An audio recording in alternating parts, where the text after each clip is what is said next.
Hello everyone, welcome back to my YouTube channel काद्यांश study zone. और कल तक हमने अपना फोर्थ चैप्टर क्लास 10th का साइंस का कार्बन एंड इट्स कंपाउंड आधा कंप्लीट कर लिया था। और आज हम बाकी का जो आधा चैप्टर है वो कवर करेंगे। इसमें हमने बॉन्डिंग इन कार्बन्स यानी कोवलेंट बॉन्ड जैसे कि जो सिंगल डबल और ट्रिपल बॉन्ड थे वो कवर कर चुके थे। वर्सटाइल नेचर ऑफ कार्बन, इसमें हमने कैटिनेशन और कैटिनेशन प्रॉपर्टी पढ़ी थी और साथ में टेट्रावैलेंसी पढ़ी थी। क्या क्या पढ़ी थी? Catenation and tetravalency. ठीक है, तो हमने इसमें दो प्रॉपर्टी पढ़ी थी। तीसरी अगर मैं बात करूं तो हमने चेन स्ट्रक्चर पढ़ लिया था। होमोलॉगस सीरीज पढ़ी थी पहले और उसके बाद हमने चेन स्ट्रक्चर पढ़ा था कि किस तरह से हम अपनी चेन स्ट्रक्चर बना के किसी भी H3 इसके साथ यहां पर छोटा बॉन्ड लगाओ, यहां पर H2 और यहां पर भी H3। ये हमारा किसका स्ट्रक्चर है? ब्यूटेन का स्ट्रक्चर है। तो इस तरह से हमने चेन स्ट्रक्चर किए थे। ये मैंने यहां शॉर्ट फॉर्म में लिख दिया, बाकी हम इसको इस तरह से भी लिख सकते हैं। H H H H H H, यहां पर भी H। ये भी हमारा ब्यूटेन का स्ट्रक्चर है। तो हम इस तरह से अपना इसको बोलते हैं चेन स्ट्रक्चर। क्या बोलते हैं? Chain structure. आज हम पढ़ेंगे ब्रांच स्ट्रक्चर। क्या पढ़ेंगे? ब्रांच स्ट्रक्चर के बारे में पढ़ेंगे। और कल हम एक ही होमोलॉगस सीरीज के बारे में भी हम पढ़ चुके थे। मीथेन, एक कार्बन के लिए मीथ, 2 के लिए ईथ, 3 के लिए प्रोप, 4 के लिए ब्यूट, 5 के लिए पेंट, 6 के लिए हेक्स। ठीक है, आप में मैक्सिमम यहीं तक हेक्स तक ही आएगा। बाकी 7 के लिए हेप्ट था, 8 के लिए ऑक्ट था, ठीक है, 9 के लिए नॉन था और 10 के लिए डेकेन था। डेक और सिंगल बॉन्ड है तो इन हो जाएगा। तो अब हम क्या पढ़ेंगे? आज हम अपने चेन स्ट्रक्चर के बाद रिंग स्ट्रक्चर पढ़ेंगे और साथ ही साथ ब्रांच स्ट्रक्चर पढ़ेंगे कि रिंग में हम किस तरह से स्ट्रक्चर तैयार करते हैं और ब्रांच में हम किस तरह से करते हैं। So let's get start. तो कल हमने क्या किया था? चेन का हम पढ़ चुके थे। आज हम ब्रांच पढ़ेंगे।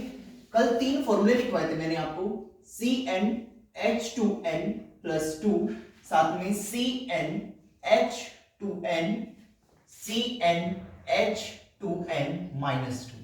मैंने ये 3 फॉर्मूले कराए थे। अब इन 3 फॉर्मूले में जो ये था, ये मैंने बोला था सिंगल बॉन्ड के लिए होता है। किसके लिए होता है? सिंगल बॉन्ड के लिए। ये होता है हमारा डबल बॉन्ड के लिए और ये होता है हमारा ट्रिपल बॉन्ड के लिए।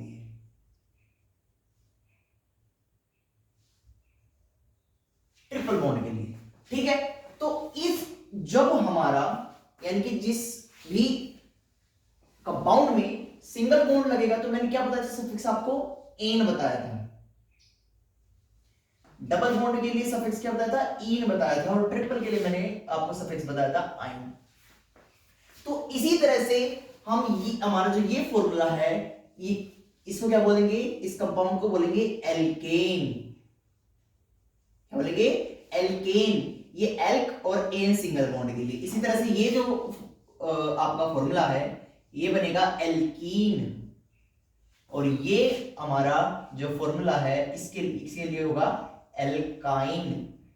ठीक है, यानी कि वो कंपाउंड जिसके अंदर केवल सिंगल बॉन्ड होगा उनको बोलेंगे एल्केन, जिसके अंदर डबल बॉन्ड होगा एल्कीन, और जिसके अंदर ट्रिपल बॉन्ड होगा उसको बोलेंगे एल्काइन।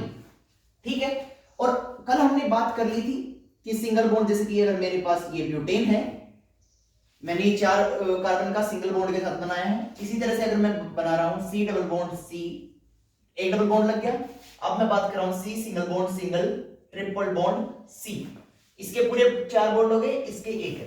अब मैंने देखो केवल C का स्ट्रक्चर बनाया है। अब हमारी बॉडी में क्या होता है? स्केलेटन होता है, यानी केवल हड्डियों का ढांचा। तो ये भी हमारे क्या है? कार्बन की एक तरह से हड्डियों का ढांचा है। तो इसको हम बोलते हैं स्केलेटन ऑफ कार्बन। क्या बोलते हैं? स्केलेटन ऑफ कार्बन बोलते हैं। किसको? ये जो मैंने लिखा है। अगर मैंने इसमें H लगा दिया, जैसे कि यहां पर H3 लगा दिया, यहां पर H2, यहां पर भी H2 और यहां पर H3, ठीक है, तो इसकी यहां पर 2 बॉन्ड हो चुके हैं, 2 H लगे, 4 बॉन्ड। यहां पर 2 बॉन्ड थे, 2 बॉन्ड लगा दिए, 4 बॉन्ड। यहां पर 1 बॉन्ड था, 3 हाइड्रोजन लगा दिए, 4 बॉन्ड। और यहां पर 3 हाइड्रोजन और एक सिंगल बॉन्ड पहले से था तो 4। तो लेकिन अब इसको क्या बोलेंगे हम, अब इसको स्केलेटन नहीं बोलेंगे, अब ये मेरा क्या है, पूरा मॉलिक्यूल बन गया है। क्या बोलेंगे इसको हम, कंप्लीट मॉलिक्यूल। क्या बोलेंगे इसे, कंप्लीट मॉलिक्यूल। और ये क्या है, हमारे स्केलेटन है। क्या है ये, हमारे स्केलेटन है। तो अगर हमने क्या पढ़ा, केवल रिंग, ये चेन की बात कर रहे हैं हम, क्या कर रहे हैं, चेन की बात कर रहे हैं। अब हम बात करेंगे रिंग की और ब्रांच की। अब मैं बात करूंगा ब्रांच की और रिंग की। ठीक है, अब ब्रांच कैसे बनेगी, अगर जैसे कि मेरा ये स्केलेटन कार्बन था, स्केलेटन ऑफ कार्बन था, इसको मैं किस तरह से लिख सकता हूं, सी सी, क्या मैं इस तरह से लिखता हूं। अब आप देखो, जब आप इसमें लगाओगे ये भी H3, यहां पर लगाओगे ये भी H3 आएगा, यहां पर 3 बॉन्ड हो जाएंगे, खाली H आएगा, और यहां पर भी H3। अब देखो स्केलेटन कार्बन में जब मैंने सिंपल चेन में बनाया था तो फॉर्मूला था C4H10, यही फॉर्मूला था, 3 2 5 3 2 5 10, यही फॉर्मूला था। अब मैं चेक करूंगा 3 3 6 3 और 1 10, फॉर्मूला अब भी सेम है। ठीक है, तो इन स्ट्रक्चर्स को क्या बोलते हैं, यानी कि जब हमारा रिंग चेन में हो, ब्रांच में हो, ठीक है, या रिंग में हो, तो इस सिचुएशन में उस कंपाउंड को क्या बोलेंगे, structural isomer. STRUCTURL, structural isomer.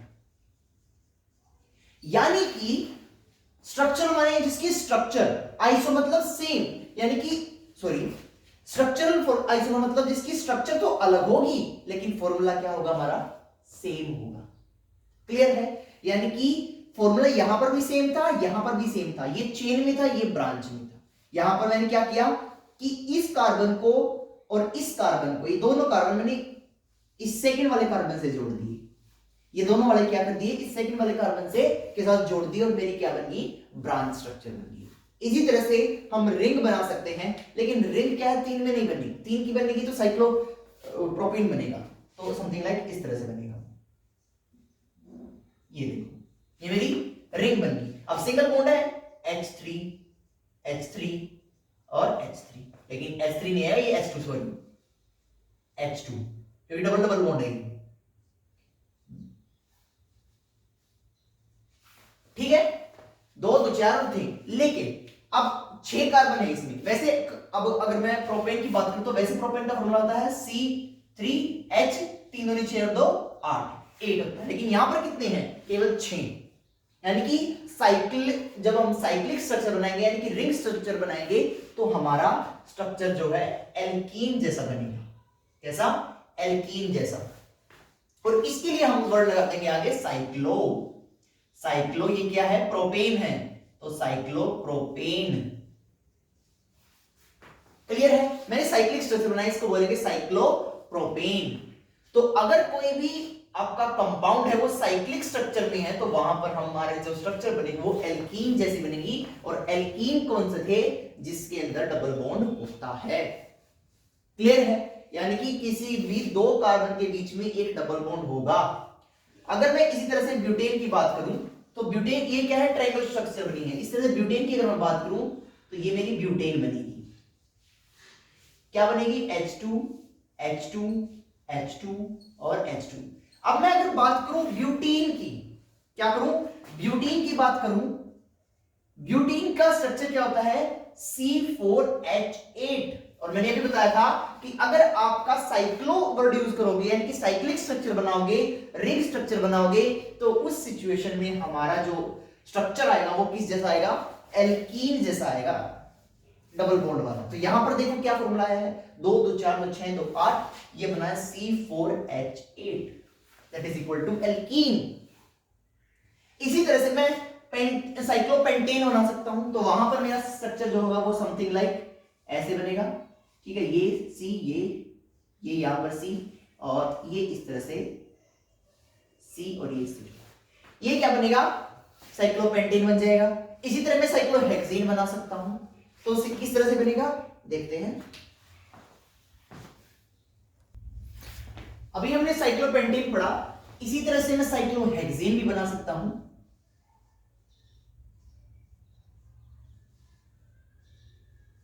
ये मेरा hexane structure, skeleton carbon chain है, ये रिंग है ये।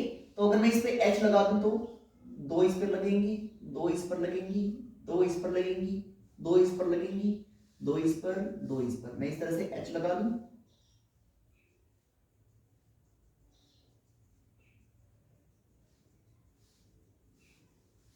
तो इस तरह से मेरा क्या है, ये मेरा बन गया साइक्लो हेक्सेन। क्या बन गया मेरा? साइक्लो हेक्सेन स्ट्रक्चर बन गया। ठीक है, इसी तरह से अगर मैं एक, ये मेरे सारे कितने क्या थे? सैचुरेटेड कार्बन कंपाउंड्स थे। ठीक है, अब जब हमारा कोई भी कंपाउंड हाइड्रोजन प्लस कार्बन से मिलकर बना होता है, उसको हम बोलते हैं हाइड्रोकार्बन्स। हाइड्रोकार्बन्स सबसे इंपॉर्टेंट चीज। अब मैं यहां पर ये वर्ड यूज करूंगा आगे फर्दर उसके लिए, यानी कि इनको मैं कंपाउंड नहीं बोलूंगा, अब डायरेक्ट इनको बोलूंगा हाइड्रोकार्बन्स। अब जितने भी आपके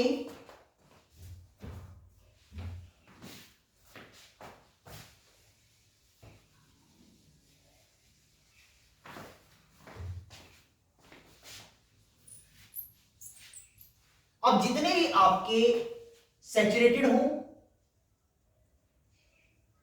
या फिर अनसैचुरेटेड हो, जितने भी आपके कंपाउंड्स होंगे कार्बन और हाइड्रोजन के, उनको क्या बोलेंगे? हाइड्रोकार्बन्स। अब मैं इसके, अभी मैंने क्या लिखा? ये है मेरा साइक्लोहेक्सेन। क्या है ये मेरा? साइक्लोहेक्सेन। अब मैं अगर मैं अनसैचुरेटेड से बनाऊं तो कुछ इस तरह से बनेगा।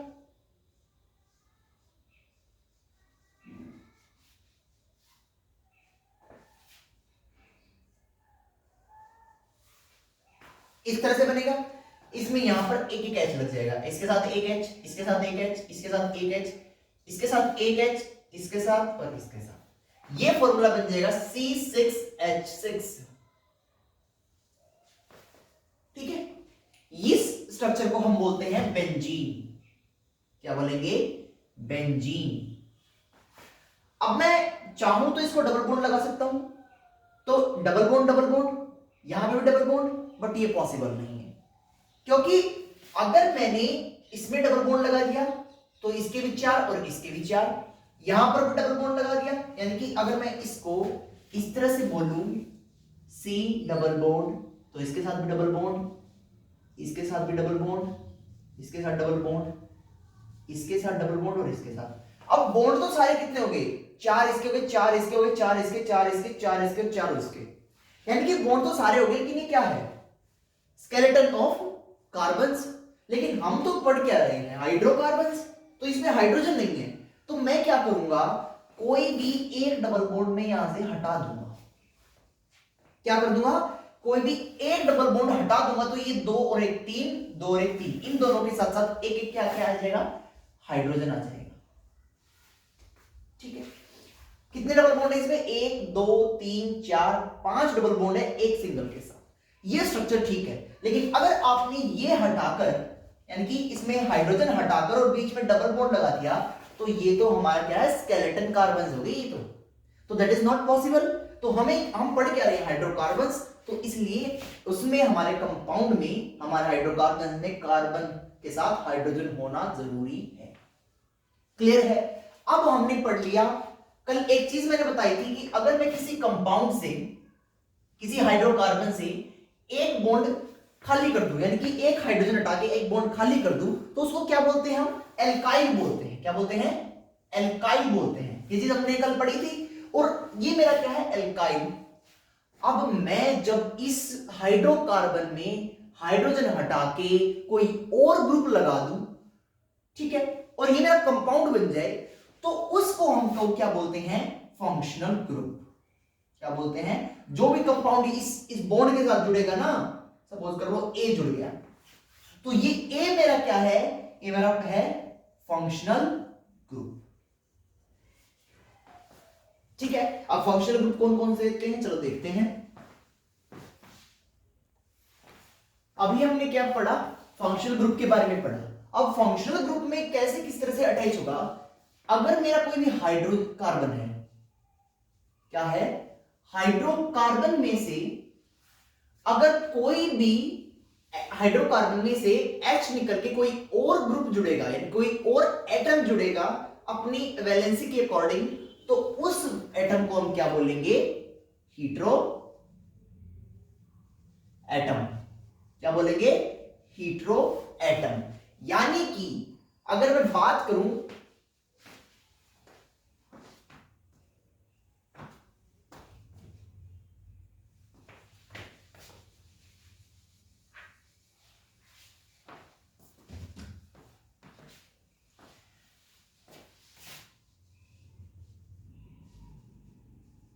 if any atom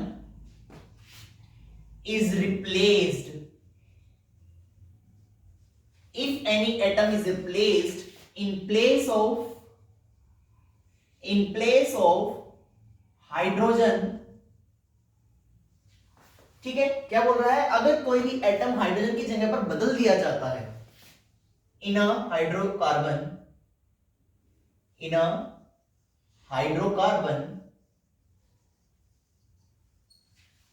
then that atom is called heteroatom. Heteroatom. यानी कि अगर किसी भी हाइड्रोकार्बन्स में अगर कोई भी एटम रिप्लेस कर दिया जाए हाइड्रोजन की जगह, तो वो जो एटम होगा वो क्या कहलाएगा? हीट्रोएटम। अब हीट्रोएटम कौन कौन से हो सकते हैं? अब हमारे हीट्रोएटम दो हो सकते हैं, या तो हेलोजन होगा या फिर ऑक्सीजन होगा। ठीक है, अब हेलोजन मैंने आपको कल बताया था 17th ग्रुप जो होता है वो हमारा कौन सा होता है? हेलोजेंस का होता है। Fluorine, chlorine, bromine, iodine. ठीक है, अब ये चार बदले जाएंगे बस, इसके बाद आगे वाला नहीं बदल जाएगा, वो तो काफी बड़ा स्टैंड जो होगा। तो इसलिए फ्लोरीन, क्लोरीन, ब्रोमीन, आयोडीन जो है ये चार ही हमारे फंक्शनल ग्रुप में as a functional group use होंगे। ठीक है, हाइड्रोजन की जगह मैं हाइड्रोजन लगा रहा हूं, जैसे कि मैंने अभी कल ही बताया था CH3, ये मेरे पास क्या है? मिथाइल है। इसके साथ क्या मैंने फ्लोरीन जोड़ सकता हूं, CH3 के साथ क्लोरीन जोड़ सकता हूं, CH3 के साथ ब्रोमीन जोड़ सकता हूं, और साथ ही साथ CH3 के साथ मैं आयोडीन भी जोड़ सकता हूं। ठीक है, अब मैंने कल बताया था कि हम किसी भी हाइड्रोकार्बन का नाम देने के लिए सफिक्स में क्या यूज करते हैं? एन, इन, आइन, ये यूज करते हैं। एन, इन और आइन, ये तीन यूज करते हैं। लेकिन अब हम इन कंपाउंड्स का नाम देने के लिए, मैंने क्या बताया था कि एक हाइड्रोजन निकाल दिया तो बन गया एल्काइल। अब इस एल्काइल में मैंने हेलोजन लगा दिया। अब इस हेलोजन लगाने के बाद हम इन हेलोजेंस के नाम एज अ प्रीफिक्स देंगे। क्या देंगे? As a prefix. इसको बोलेंगे फ्लोरो, इसको बोलेंगे क्लोरो, इसको बोलेंगे ब्रोमो, इसको बोलेंगे आयोडो। ठीक है, तो ये हमारा बन गया फ्लोरोमीथेन।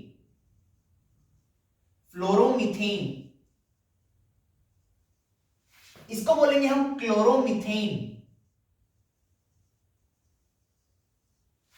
क्लोरो लगा क्लोरीन के लिए, फ्लोरो लगा फ्लोरीन के लिए, मीथ लगा एक कार्बन के लिए, और एन लगा सिंगल बॉन्ड के लिए। इसी तरह से इसको लिखेंगे ब्रोमो मीथेन, इसको बोलेंगे हम आयोडो।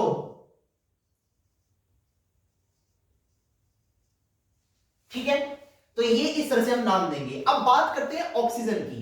अब मैंने बोला कि जो हमारे हीट्रो एटम होंगे ना, हीट्रो एटम वो कौन कौन से होंगे? या तो हेलोजन होंगे या ऑक्सीजन होगा। हेलोजन का बता दिया मैंने, 17 ग्रुप होता है, फ्लोरीन, क्लोरीन, ब्रोमीन, आयोडीन।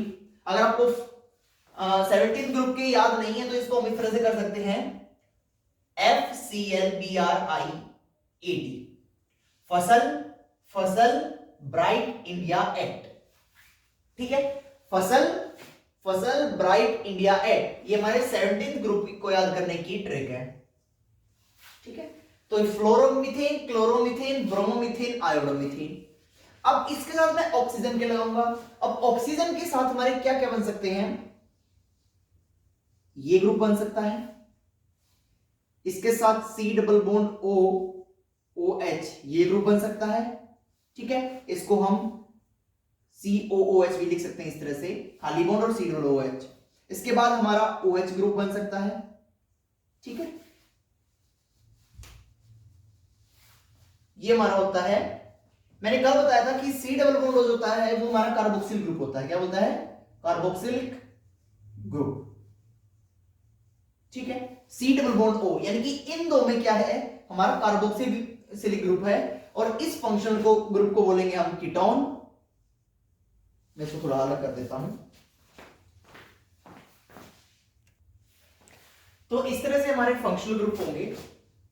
ये हेटेरोएटम होगा, ये फंक्शनल ग्रुप होगा, सफिक्स और प्रीफिक्स। यानी कि हमारा हेटेरोएटम मैंने दो बताए हैं, हैलोजन या ऑक्सीजन। हैलोजन होगा तो हमारा फंक्शनल ग्रुप बनेगा F Cl Br और I, ठीक है। और इसके लिए हम सफिक्स यूज नहीं करते, इसके लिए हम प्रीफिक्स यूज करते हैं। F के लिए फ्लोरो, Cl के लिए क्लोरो, Br के लिए ब्रोमो, I के लिए आयोडो, ठीक है। लेकिन जो हमारा ऑक्सीजन एज अ हेटेरोएटम है, और फंक्शनल ग्रुप क्या क्या बनेंगे हमारे, चार फंक्शनल ग्रुप बनेगी, alcohol OH, aldehyde CHO, ketone CO and carboxylic acid C double bond O, sorry C double OH, गलत बोल दिया मैंने, C डबल OH। और इसके लिए हमारे अल्कोहल के लिए जो सफिक्स यूज होगा OL यूज करेंगे, एल्डिहाइड के लिए AL यूज करेंगे, कीटोन के लिए ऑन यूज करेंगे, कार्बोक्सिलिक एसिड के ओइक एसिड करेंगे। नाम से क्लियर है तो वो एसिड हो ही जाएगा। अब बात करते हैं इसको, CHO को हम इस तरह से डिनोट करते हैं, C double bond OH, carboxylic acid को C डबल बॉन्ड OH, इस तरह से।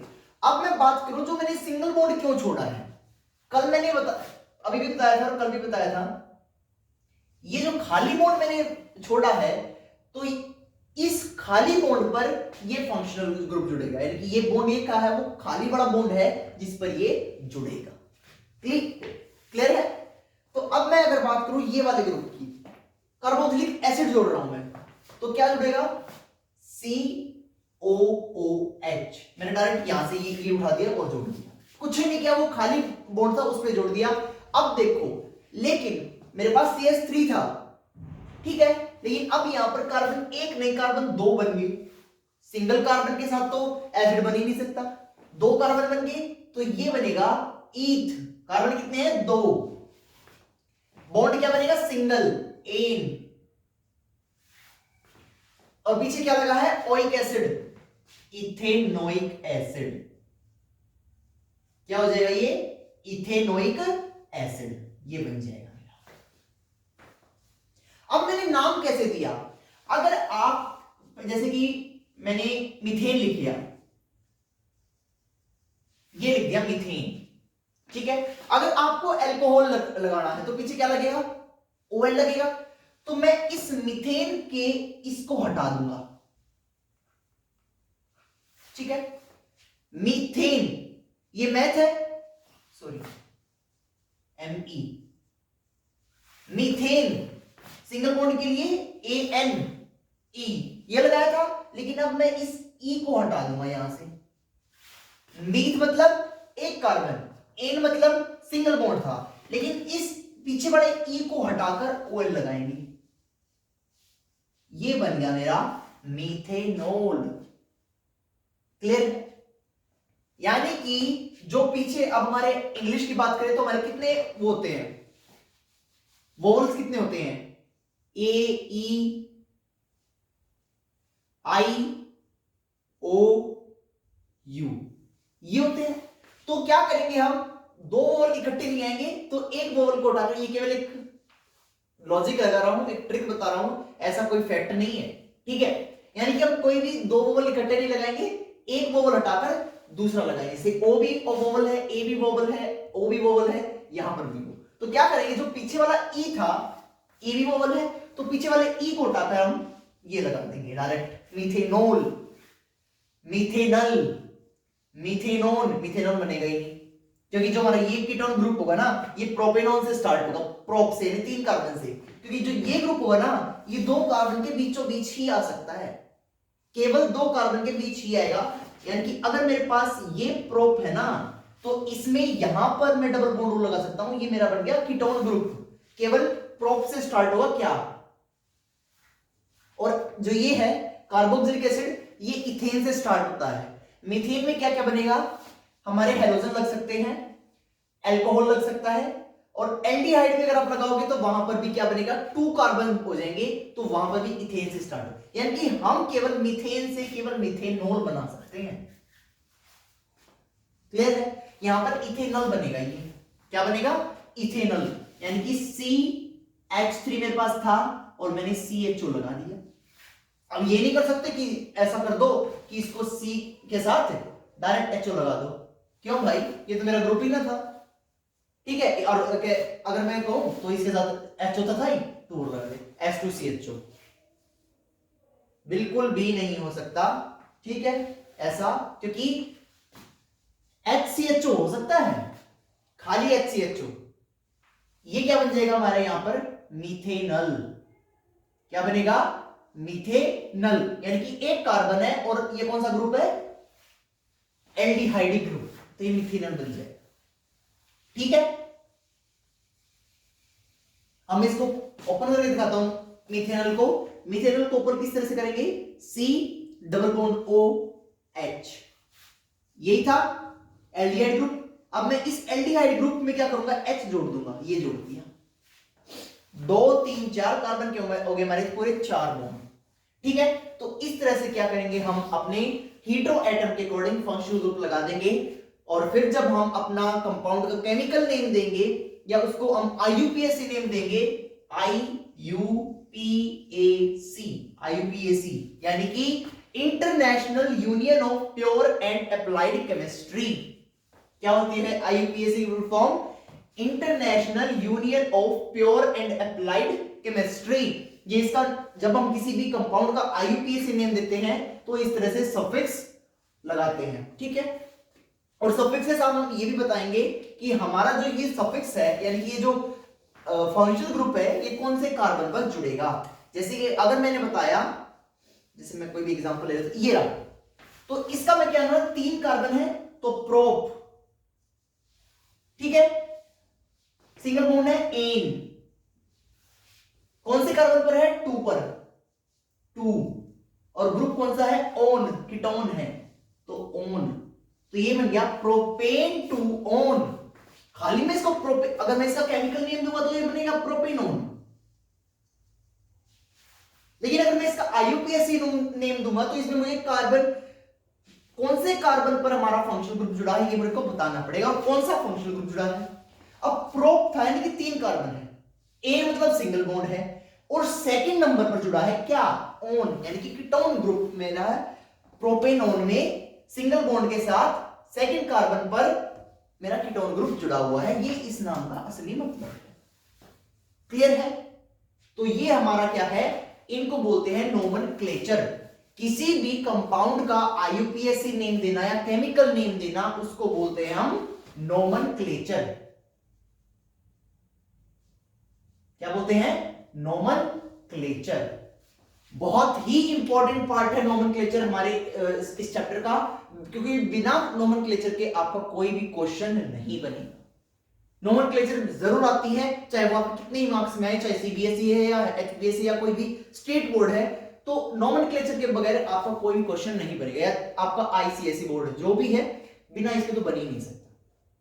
ठीक है, तो सबसे इंपॉर्टेंट हमारी नोमेनक्लेचर, तो यही कहूंगा कि आप नोमेनक्लेचर को ध्यान से करें। अगर आपको फिर भी नोमेनक्लेचर में टॉपिक जो है वो समझ नहीं आता है, किसी कंपाउंड का नाम देना नहीं आता है, तो आप मेरे को कमेंट करें, मैं डेफिनेटली दोबारा उस पर एक अलग से सेपरेट वीडियो बना दूंगा। तब तक के लिए आप में, अगर आपको मेरी ये वीडियो पसंद आई है और आपको टॉपिक समझ आ गया है, तो और कुछ बस रिवाइज करते रहें। सबसे इंपॉर्टेंट चीज, जब तक आप रिवाइज नहीं करोगे तो पिछले आगे वाला टॉपिक जो है समझना इम्पॉसिबल है। तो रिवाइज करते रहें, तब तक के लिए stay safe, stay healthy, good bye.